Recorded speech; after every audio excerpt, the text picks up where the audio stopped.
Desa Rantejaya selalu tampak tenang dari kejauhan. Hamparan rumah kayu berjejer rapi di lembah hijau, diapit oleh sungai yang mengalir jernih dan ladang-ladang kecil yang dimiliki warga. Namun, siapapun yang tinggal di desa itu tahu bahwa ketenangan itu hanyalah lapisan tipis di permukaan. Di baliknya, ada sesuatu yang tidak pernah benar-benar tidur. Orang-orang tua di desa itu selalu berkata, Gunung Rante hanya diam ketika ia sedang memperhatikan. Dan itu adalah hal yang tidak boleh dipandang enteng. Pada hari-hari biasa, Dipa adalah pemuda yang ceria, meski hidupnya tidak mudah. Ia rajin membantu tetangga, ramah pada siapa saja, dan jarang mengeluh, walau ibunya sering tidak bisa bangun dari tempat tidur. Namun belakangan ini, suasana di desa mulai berubah. Orang-orang terlihat waspada, berjalan tergesa-gesa ketika matahari mulai turun, dan enggan mengangkat wajah jika ditanya tentang suara-suara aneh dari hutan. Sejak sebulan terakhir, warga semakin ketat mematuhi pantangan lama, tidak keluar menjelang senja. Bukan karena takut hewan liar, tapi karena penjaga gunung mulai turun. Dipa pernah mendengarnya dari seorang kakek ketika ia masih kecil. Penjaga gunung adalah sesuatu yang berdiam di puncak Gunung Rante, sesuatu yang dulu menjaga desa dari bahaya. Namun karena manusia melanggar janji, ia tidak lagi menjaga. Ia menuntut. Dipa tidak tahu apa maksudnya. Ia hanya tahu bahwa kalau matahari sudah hampir tenggelam, semua orang harus kembali ke rumah. Tidak boleh ada yang berkeliaran. Semua itu seperti legenda murahan bagi Dipa, sampai malam itu terjadi. Malam itu, saat Dipa tengah menimba air dari sumur, angin berembus kencang dari arah hutan. Udara terasa lebih dingin dari biasanya, padahal sudah memasuki musim kemarau. Dipa mengangkat ember air dan hendak membawanya masuk. Ketika ia mendengar sesuatu, suara yang membuat bulu kuduknya merimang. Tong, tong, tong. Suara tabuhan kentongan. Jadi, suara apa yang baru saja ia dengar? Dipa menelan ludah, ia memandang gelapnya jalan menuju hutan, berharap mungkin telinganya salah. Tetapi tidak, suara itu terdengar lagi, kali ini lebih dekat, seolah ada seseorang dalam gelap yang sedang memanggil bantuan. Tong, tong. Namun suara itu tidak seperti kentongan yang dipukul manusia. Ritmenya tidak konsisten, seperti dipukul oleh tangan yang tidak memiliki kekuatan. Atau oleh sesuatu yang tidak seharusnya punya tangan. Dipa buru-buru membawa ember masuk ke rumah. Ia tidak menceritakan apapun pada ibunya yang sedang berbaring lemah. Sejak beberapa minggu terakhir, kondisi ibunya Suatu malam, ibunya memanggil Dipa dengan suara serak. Ibu mimpi aneh, mimpi buruk. Dipa duduk di sampingnya. Ibu mimpi apa? Ibu menatap langit-langit, matanya kosong seperti masih melihat sesuatu yang hanya tampak di kepalanya. Ada 7 bayangan berdiri melingkar. Mereka tidak punya wajah. Semuanya menunduk, kecuali satu. Dipa merinding. Yang satu itu menunjuk ke arah rumah kita. Dipa terdiam. Ia ingin menganggap itu hanya mimpi akibat kelelahan atau sakit yang semakin parah. Tapi perasaan aneh itu tidak mau hilang. Keesokan harinya, desa geger. Salah satu warga, Pak Rono, dinyatakan hilang. Istrinya menangis meraung-raung sambil berkata bahwa semalam suaminya pulang tergesa-gesa sambil bilang ia melihat sesuatu yang berjalan terbalik di lereng gunung. Kakinya di atas, kepalanya di bawah, tata geraknya aneh, dan bayangannya tidak mengikuti arah cahaya. Warga tentu menganggap Pak Rono hanya berhalusinasi, sampai ia tidak kembali. Sejak itu, Desa Rantejaya seperti hidup dalam ketakutan yang lebih nyata. Warga menutup jendela lebih cepat, melarang anak-anak bermain di luar. 3 hari setelah kejadian itu, Dipa menemukan sesuatu di dekat sungai. Ia pergi mengambil air seperti biasa, tetapi ketika memindah batu-batu kecil di pinggir sungai, tangannya menyentuh sesuatu yang lembut seperti kain. Ia mengangkatnya. Kain merah. Bukan merah cerah seperti kain baru, tetapi merah tua, seperti telah terendam air bertahun-tahun. Bentuknya persegi kecil, dengan serat-serat yang masih utuh meski warnanya pudar. Namun yang membuat Dipa benar-benar kehabisan napas adalah satu hal. Di salah satu sudut kain itu ada angka terukir dengan benang hitam. Dipa berdiri mematung selama beberapa detik. Sungai mengalir di sampingnya, tetapi tidak terdengar apapun. Dunia seakan menunggu reaksinya. Ia menatap angka 7 itu dan merasakan punggungnya dingin. Kenapa kain itu berada di sana? Kenapa ada angka 7? Ia memutuskan untuk membawa kain itu ke seorang dukun desa bernama Mbah Sarem. Orang yang kata warga paling mengerti tentang hal-hal aneh yang berkaitan dengan gunung. Rumah Mbah Sarem berada agak jauh di ujung desa, dipenuhi dedaunan kering dan bau menyan yang terus mengepul. Saat Dipa menunjukkan kain itu, wajah keriput Mbah Sarem langsung berubah. Kain ini muncul lagi, gumamnya. Muncul lagi, maksudnya bagaimana? Mbah Sarem tidak langsung menjawab. Ia mengambil napas panjang, lalu berkata pelan, "Anak muda, kau harus dengarkan baik-baik. Kalau kain seperti ini muncul, itu berarti tanda-tanda lama bangkit kembali. Tanda bahwa tumbal ke-7 belum lunas." Dipa mengernyit, tumbal ke-7? 6 tumbal dulu telah dipenuhi. Orang-orang itu menyerahkan diri dengan sukarela. Tapi yang ke-7 tidak pernah terjadi. Oleh gunung, oleh penjaganya. Namun, sebelum Dipa sempat meresapi kata-kata itu, Mbah Sarem menambahkan kalimat yang membuatnya hampir mundur selangkah. Kalau angka itu sudah muncul di hadapanmu, berhati-hatilah, sebab sebentar lagi kau akan melihat bayanganmu sendiri memanggilmu. Dipa langsung pulang dengan pikiran kacau. Ia mencoba membuang kain itu di jalan, tetapi entah bagaimana, kain itu selalu kembali ke kantong celananya, seolah kain itu menolak pergi. Ia tidak berani menceritakan pada ibunya, yang kini kondisinya makin menurun. Tubuh ibunya semakin dingin, matanya pucat, dan ia sering terbangun tengah malam sambil memanggil nama Dipa dengan suara yang tidak dikenalinya. Belum cukup dengan kondisi ibunya yang makin parah, keanehan mulai terjadi pada diri Dipa sendiri. Setiap bayangan Dipa pun mulai tidak wajar. Pernah suatu sore, ia berdiri di halaman ketika matahari baru tenggelam, dan ia melihat bayangannya di tanah. Hanya saja, bayangan itu bergerak sedikit lebih lambat daripada dirinya. Ketika Dipa mengangkat tangan, bayangannya terlambat mengikuti. Dan ketika ia berbalik cepat, bayangannya seperti tidak mau mengikuti. Dipa bangun pelan.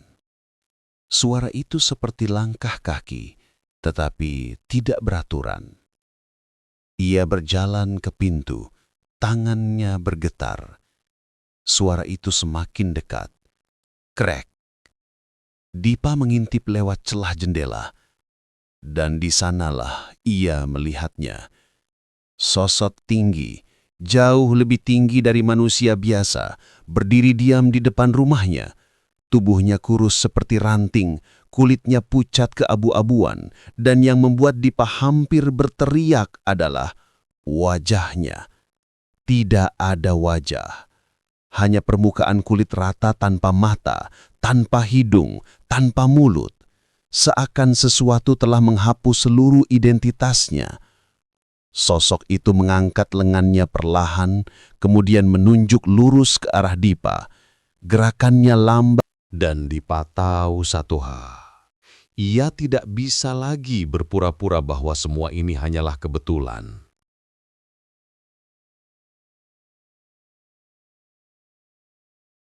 Sejak malam, ketika sosok tanpa wajah berdiri di depan rumahnya, hidup Dipa berubah menjadi rangkaian hari yang penuh ketakutan.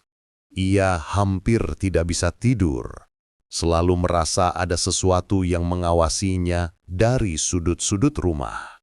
Udara desa Rantejaya pun seperti berubah, tidak lagi terasa hangat dan damai seperti dulu. Kini, udara itu seperti menyimpan bisikan ketakutan yang tidak terlihat. Pagi setelah kejadian itu, warga desa berlarian menuju balai desa sambil membawa kabar buruk. Bukan hanya satu atau dua, tetapi belasan warga melaporkan hal yang sama. Hewan-hewan mereka mati mendadak. Ayam-ayam ditemukan tergeletak tanpa luka, tetapi dengan mata membeku, seperti melihat sesuatu yang menakutkan. Kambing terjatuh. Dipa menyaksikan semua itu dari kejauhan. Ia ingin maju dan bicara, ingin menceritakan apa yang ia lihat semalam.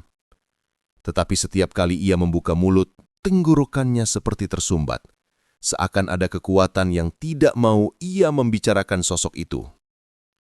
Lebih buruk lagi, teror tidak hanya terjadi di siang hari. Setiap malam, air sungai yang biasanya jernih berubah menjadi hitam pekat. Warga tidak berani mendekat, karena dari permukaannya muncul gelembung-gelembung besar yang pecah dengan suara seperti seseorang sedang menghela napas panjang.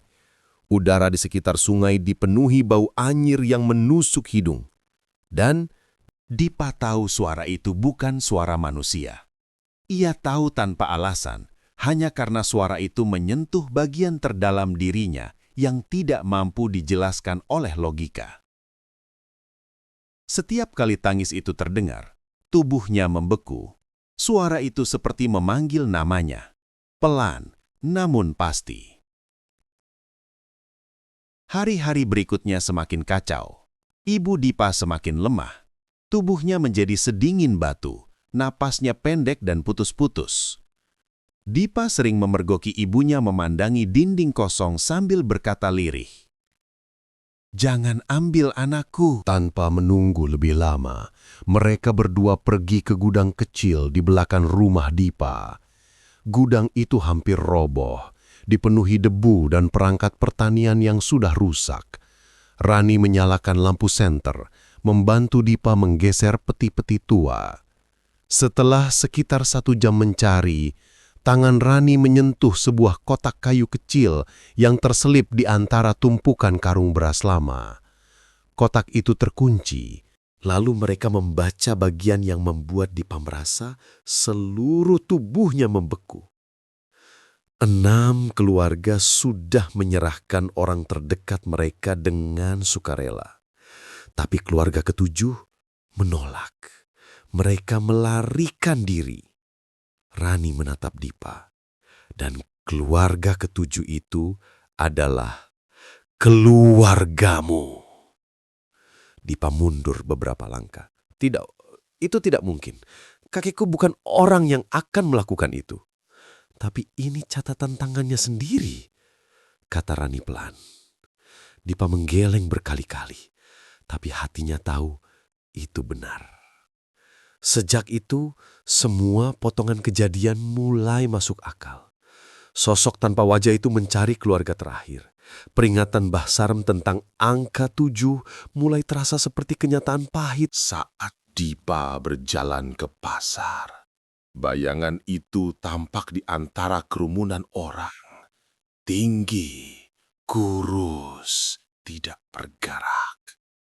Saat Dipa pergi ke sungai, bayangan itu tercermin di air hitam, meski di belakangnya tidak ada siapapun. Ketika Dipa membantu ibunya minum, bayangan itu terlihat berdiri di sudut kamar, kepalanya sedikit miring, seolah sedang memperhatikan. Rani juga mulai melihat sesuatu. Suatu sore, Ketika ia menemani Dipa menjemur pakaian, tubuh Rani mendadak kaku. Matanya menatap punggung Dipa tanpa berkedip. "Tim, ada apa di punggungmu?" "Apa di punggungku?" "Seperti ada sesuatu yang menempel." Malam itu, Dipa dan Rani memberanikan diri pergi ke rumah terpencil di pinggir hutan, tempat Mbah Sarpin pernah tinggal. Rumah itu gelap, pintunya setengah terbuka. Mereka pikir rumah itu kosong, sampai suara batuk tua memecah keheningan. Kalian telat. Dipa dan Rani terkejut. Seorang lelaki Tapi, tumbal itu artinya mati kan?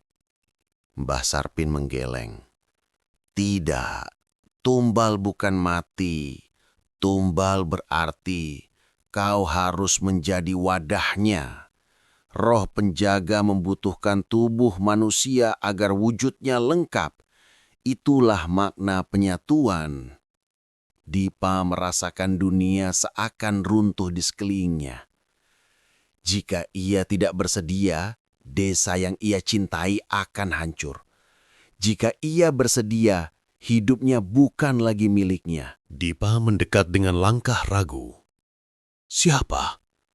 Tidak ada jawaban. Angin tidak bertiup, daun tidak bergerak, namun ketukan itu terdengar lagi, lebih pelan, lebih menekan. Tok, tok.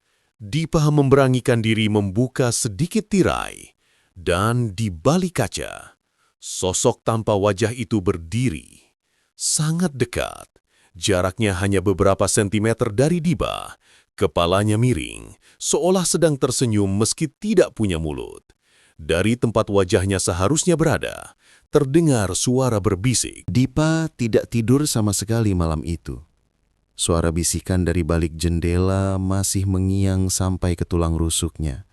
Meski sosok tanpa wajah itu sudah menghilang entah kemana. Tubuhnya menggigil bukan karena dingin, tapi karena sesuatu yang terasa seperti tangan tak kasat mata sedang beremas bagian dalam dadanya. Di ruangan samping, suara napas ibunya terdengar berat, putus-putus, seperti seseorang yang sedang ditarik dari dua arah sekaligus. Sedari malam sebelum, Dengan tangan gemetar, Dipa meraba dahi ibunya. Dingin seperti air sumur. "Bu, aku bakal cari cara. Aku janji," bisiknya. Namun ibunya tidak menjawab. Hanya suara napas perlahan, tersendat, seperti lilin yang tinggal seujung nyala. Tidak ada waktu lagi.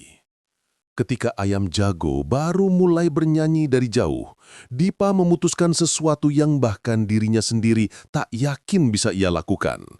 Ia harus naik ke Gunung Rante, harus berhadapan langsung dengan sosok itu, harus menyelesaikan apapun yang dulu gagal dipenuhi oleh kakeknya.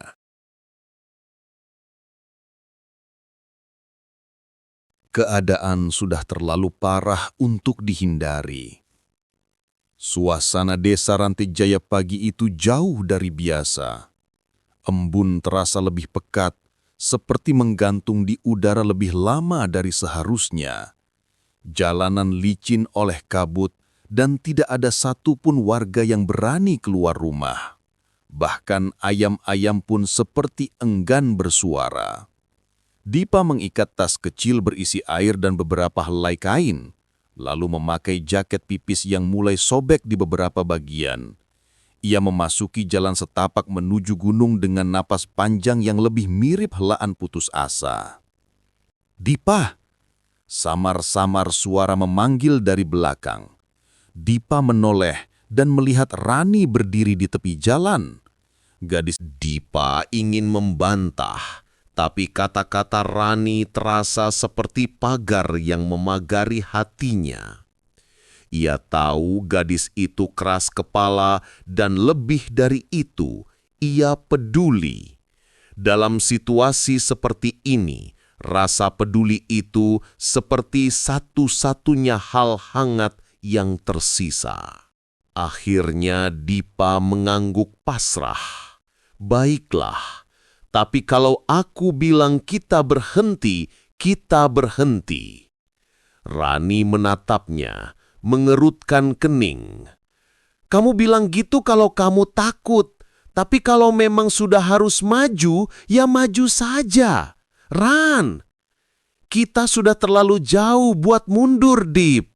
Dan begitulah, keduanya mulai melangkah bersama. Beberapa meter setelah meninggalkan rumah terakhir di tepi desa, hawa yang mereka hirup berubah drastis. Pepohonan besar seolah berdiri lebih rapat, menyempitkan jalan seakan hendak menelan mereka. Udara gunung terasa dingin, tapi dinginnya bukan dingin biasa. Dingin ini seperti menempel di kulit lalu menembus perlahan ke tulang. Saat mereka berjalan makin jauh, suara-suara aneh mulai terdengar. Kadang seperti orang menggeram, kadang seperti daun yang digesek dari berbagai arah sekaligus. Rani merapatkan langkahnya pada Dipa. "Tempat ini beda, jauh lebih beda dari biasanya," bisik Rani. Dipa mengangguk. Matahari yang harusnya mulai naik malah redup, seperti diselimuti kabut tebal. Aneh rasanya, seperti waktu sendiri sedang dimampatkan. Setiap langkah terasa lebih berat dan tanah di bawah kaki mereka perlahan berubah lebih lembek, seperti dipenuhi akar yang bernafas. "Dip," Rani menunjuk ke depan dengan telunjuk bergetar. "Bayanganmu." Dipa menoleh ke tanah. Bayangannya memang aneh, bergerak sedikit terlambat mengikuti gerakan tubuhnya. Jika Dipa mengangkat tangan, bayangannya mengangkat tangan beberapa detik setelahnya. Jika ia mengedip, bayangannya menyusul. "Sudah mulai," gumam Dipa lirih. Tetua itu benar. Ketika mereka lanjut berjalan, keanehan lain muncul. Ada bayangan tambahan di samping mereka. Bayangan itu lebih panjang, lebih gelap, dan tidak punya bentuk manusia yang jelas. Setiap kali Dipa menengok ke samping, tidak ada apapun di sana. Tapi bayangannya tetap ada, mengikuti seperti anjing hitam yang tiba-tiba mengadopsi pemilik baru. "Kamu melihatnya?" tanya Dipa pelan. "Mau bohong tapi..." "Iya, aku lihat," jawab Rani. Bayangan itu bergerak bersama mereka. Setengah perjalanan menuju puncak, pepohonan mulai membesar seperti raksasa yang mengawasi dari kejauhan. Akar-akar tumbuh menonjol seperti urat yang berdenyut. Sekali waktu, tanah di depan mereka bergerak sedikit, membuat keduanya berhenti dengan napas tertahan. "Dip, tanahnya barusan bernapas."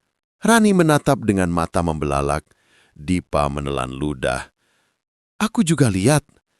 Ketika mereka melangkah lagi, tanah itu bergerak lagi. Tapi kali ini seperti mengikuti ritme langkah kaki Dipa, bukan Rani.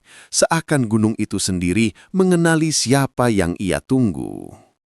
"Kayaknya dia nunggu kamu, Dip." Rani menelan ludah, suara gemetar. Dipa hanya mengangguk pelan. "Ritual itu, tumbal itu, semuanya memang tentang keluargaku." Kemudian suara lain mulai terdengar, bukan dari kanan atau kiri, tapi dari seluruh arah sekaligus. Suara itu menyerupai tangisan, rintihan, dan teriakan, bercampur jadi satu, seperti paduan suara yang tidak punya nada. "Mereka 6 tumbal itu," bisik Rani. "Mereka masih di sini." Dipa merasakan bulu kuduknya berdiri. Rasanya seperti seseorang menggosokkan tangan dingin ke belakang lehernya. Namun ia tahu, tidak ada lagi ruang untuk mundur. Ibunya sedang sekarat di desa, dan desa sendiri bisa hancur kalau ia memilih memutar balik. Langkah kaki mereka akhirnya sampai pada tebing kecil yang menunjukkan jalan ke puncak Gunung Rante. Biasanya tebing itu gersang dan dipenuhi batu-batu hitam, tapi hari ini terlihat berbeda. Tanahnya retak-retak, seperti habis dilalui sesuatu yang sangat berat. Pepohonan di tepi jalan melengkung ke arah yang sama, ke arah puncak, seolah dipaksa oleh angin yang tidak tampak. "Kita hampir sampai," kata Dipa. Mereka mendaki semakin tinggi dan di titik tertentu, kabut begitu tebal hingga jarak 1 meter pun tampak samar. Namun, di dalam kabut itu, sebuah bayangan besar tampak bergerak. Tidak menakutkan secara bentuk, tapi menakutkan karena ukurannya yang tidak semestinya ada di dunia manusia. "Dip, apa itu?" Belum sempat mereka mendekat, suara berat namun gaib menggema dari atas kabut. "Aku terpecah." Dipa terhenti. Suara itu bukan satu suara, itu suara banyak orang, seakan puluhan manusia bicara bersamaan, tapi tidak sinkron, seperti gema yang saling bertabrakan. Lalu, sosok itu muncul. Sosok besar tanpa bentuk solid. Tubuhnya seperti kabut hitam yang menggumpal, namun bagian dalamnya tampak seperti bayangan-bayangan manusia yang bergerak liar. Tidak ada wajah, tapi ada cekungan gelap seperti mulut tanpa bibir, berputar-putar tanpa henti. Roh penjaga Gunung Rante, sumber segala teror yang merenggut ketenangan desa. Rani merapat pada Dipa dengan wajah pucat. "Dip, aku gak sanggup lihat ini." Roh itu bergerak pelan, seakan melihat Dipa dari balik pusaran bayangannya.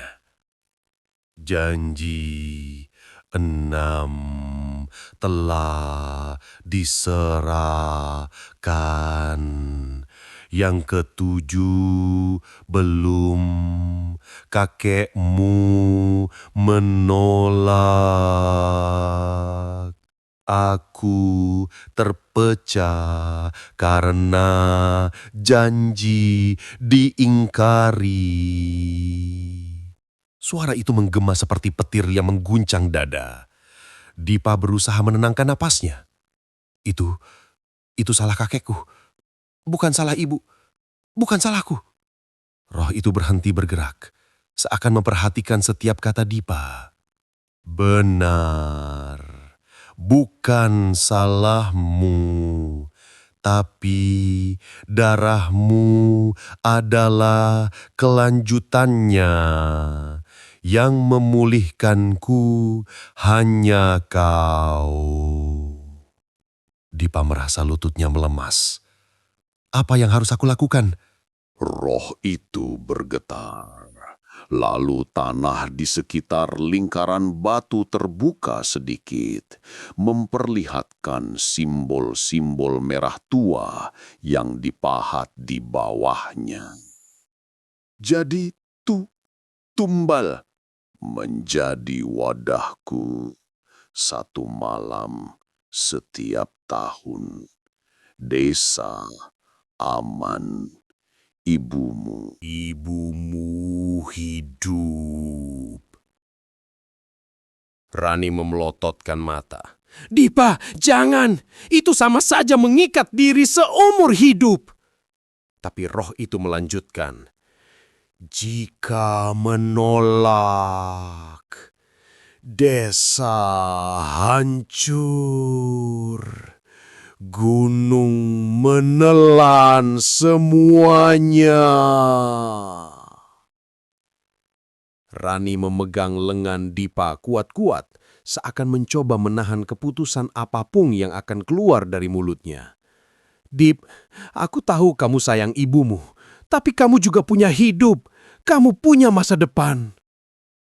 Dipa menatap Rani. Mata gadis itu berkaca, suara gemetar. Ia menoleh ke depan lagi. Roh itu besar menunggu, seperti waktu sendiri berhenti. Lalu ia mengingat wajah ibunya, mengingat warga desa, mengingat rasa takut orang-orang, tangisan anak-anak, sungai hitam, hewan-hewan mati, dan suara kentongan misterius yang membangunkannya malam-malam. Ia tidak bisa lagi menutup mata. Aku memilih menjadi tumbal. Rani langsung menangis. Deep, jangan! Deep, kalau bukan aku, semuanya bisa mati. Ibu, kamu, semuanya. Ia maju perlahan ke tengah lingkaran batu. Bayangannya terbelah dua. Satu tetap berada di belakangnya, satu lagi berdiri di depan, seolah menunggu tubuhnya masuk ke dalam. Roh penjaga mendekat, besar dan gelap, seperti malam yang menelan matahari. Ketika ia menyentuh lingkaran itu, tubuhnya perlahan terasa hangat, sakit, dingin, semua sekaligus. Bayangan gelap merayap di kakinya, naik ke tubuh, lalu ke wajahnya. Aku kembali. Kau, wadahku. Nafas Dipa tercekat, tubuhnya bergetar hebat, seperti disetrum dari dalam. Rani ingin lari menghampiri, tapi lingkaran batu mengeluarkan cahaya merah yang membuatnya tak bisa melangkah mendekat. Ia hanya bisa menangis sambil memanggil nama Dipa yang suaranya ditelan angin. Akhirnya, Dipa roboh. Tubuhnya terbaring diam, sementara roh besar itu perlahan mengecil, masuk ke dalamnya seperti asap hitam yang disedot oleh ruang kosong dalam tubuh manusia. Ketika semua selesai, suara gunung mereda, tanah berhenti bergetar, suara-suara tangis hilang, kabut menyingkir, dan puncak gunung Rante kembali sunyi. Rani berlari menghampiri tubuh Dipa yang tidak bergerak. Dipa, jangan tinggalin aku.